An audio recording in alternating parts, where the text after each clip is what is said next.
भगवानुवाच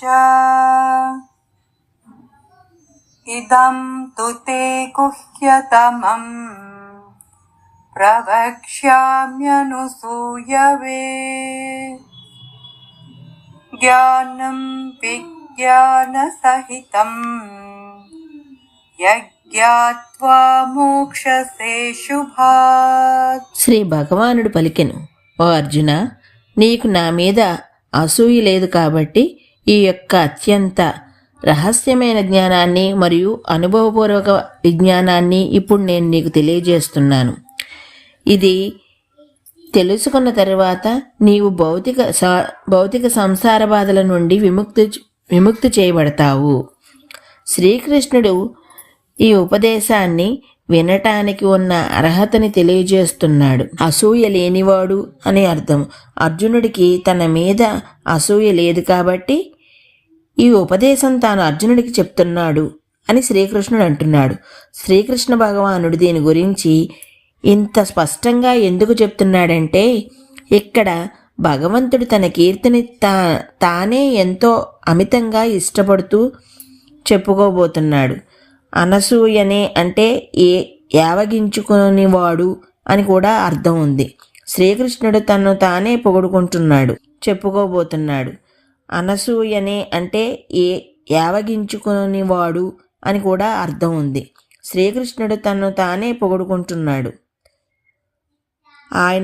ఆయన పట్ల ధిక్కారంతో ఉండేవారు ఇటువంటి సందేశం విన్నా ఏమాత్రం ప్రయోజనం పొందరు. సరికదా? చూడండి, ఈ పొగరుబోతు వాడిని తన గురించి తాను పోడుకుంటున్నాడు అని తలచి ఇంకా హాని కలిగ చేసుకుంటూ ఉంటారు. గర్వం మరియు దురభిమానం వలన ఇటువంటి ధోరణి జన్మిస్తుంది మరియు అది ఒక వ్యక్తి యొక్క భక్తిపూర్వక పూజ్యభావాన్ని దెబ్బతీస్తుంది.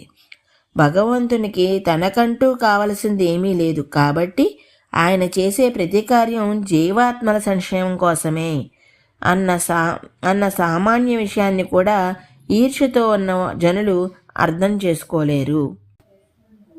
రాజవిద్యా రాజగుహ్యం పవిత్రమిదముత్తమం ప్రత్యక్షావగమం ధర్మ్యం సుసుఖం కర్తుమవ్యయం. ఈ జ్ఞానం అన్ని విద్యలకు రారాజు మరియు అత్యంత గోప్యమైనది. ఇది విన్నవారిని పవిత్రం చేస్తుంది. ఇది నేరుగా అనుభవపూర్వకంగా తెలుసుకోవటానికి వీలైనది, ధర్మబద్ధమైనది, ఆచరించటానికి సులువైనది, శాశ్వతమైన ఫలితములను ఇచ్చేటటువంటిది. రాజు అంటే రాజప్రముఖులు, ముఖ్యుడు అని అర్థం. శ్రీకృష్ణుడు తాను ఉపదేశించే జ్ఞానం యొక్క సర్వోత్కృష్ట స్థాయిని వక్కాణించటానికి రాజు అన్న ఉపమానం వాడుతున్నాడు. విద్య అంటే శాస్త్రము లేదా జ్ఞానము. ఇక ఈ ఉపదేశాన్ని విశ్వాసము, మతము, అభిప్రాయము, ఆచారము లేదా నమ్మకము అని ఆయన అనటం లేదు. తాను అర్జునుడికి చెప్పబోయే అన్ని స్థానాల్లోకెల్లా రారాజు అని ప్రకటిస్తున్నాడు. ఈ రోజుకి ఇక్కడితో ఆపుతున్నాను. మిగతాది రేపు చెప్తాను. అంతవరకు ధన్యవాదాలు.